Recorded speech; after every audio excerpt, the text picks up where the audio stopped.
Hello. So, a bit of a story about today. Um, Today is summary day 2.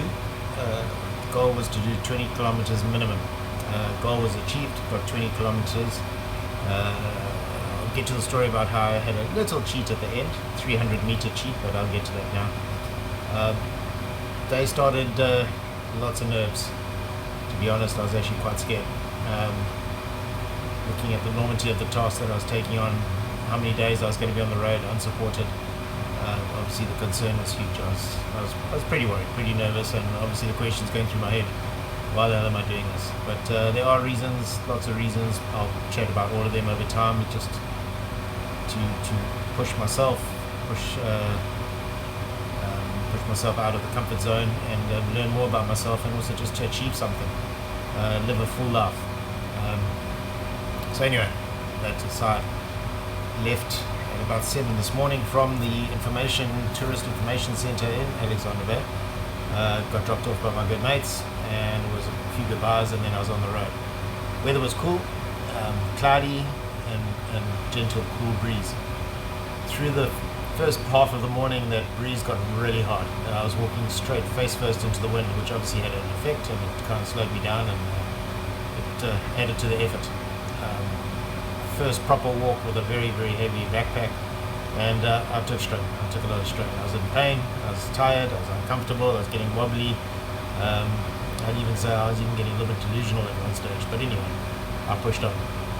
I had a break at 10 kilometers, took about half an hour, 45 minutes, just sat out of the way where no cars could see me, and just relaxed and had something to eat and something to drink, and then carried on for the next 9.7 kilometers. That's when the first incident of the day happened. Positive incident happened of the day is a bucky pulled up next to me, two gentlemen sitting in there, and they were security from Alex Core.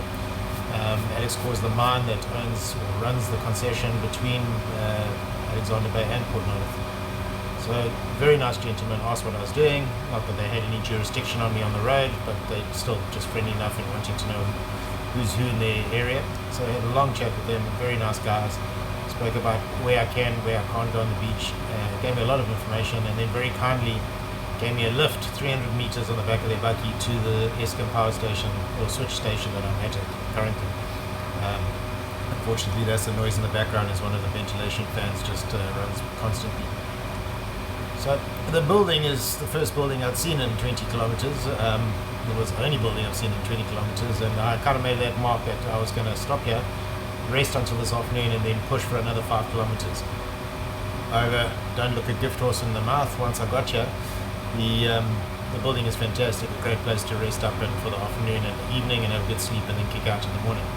So I've settled in, and that's when the second event of the day happened. I was just resting nicely here. It's in the middle of nowhere. It's on the side of the road, but I mean, it's just desert. You can see behind me. It's probably a bit too bright, but behind me you can just see it's just nothing. I was just settling in and relaxing, and a bucky pulled in, and it was an Eskom vehicle, and it was a gentleman by the name of Yanni Boitas who works here, works for Eskom, and services this facility. What an absolute gentleman. Got out, had a chat. I asked him for permission. He said, "You're not stealing anything, you're not breaking anything, you're outside the building, you're welcome." So thank you very much, Yanni. So that's why I also agreed. I think I'll stay here for the evening, relax, and not push myself any harder for that extra 5Ks. I've got a good spot to sleep. I'll try to raise the distances over the next few days. Yanni and I had a lovely chat. What a gentleman, what a lovely guy. He even offered me his lunch bag with food and drinks and water and all the rest. I kindly said no, but I did take the water, so the water is going to be consumed tonight, so I'm going to be properly hydrated. Yanni has kindly also offered me his details, that if I have anything, if I need anything between here and Kleinsier, I just have to contact him. So again, what an absolute gentleman, and 2 positives in the day. People I meet, and this is the beauty of traveling, is you're out of your comfort zone, you go to places you don't know, you're a complete foreigner in places, but the people you meet, they're interested in you, you're interested in them, and the most amazing things happen. So all in all, a good day. I'm going to take me some time to get used to sitting in silence for many, many, many hours, because the actual 20 kilometers takes about 4 hours, and then I've got the rest of the day and the evening to twiddle my thumbs and contemplate life and all the other things like that. So it will take time to get used to all this. Not complaining, just it's a radical shift from normal 9 to 5 day work in the city. That's all for now. Day 2, done.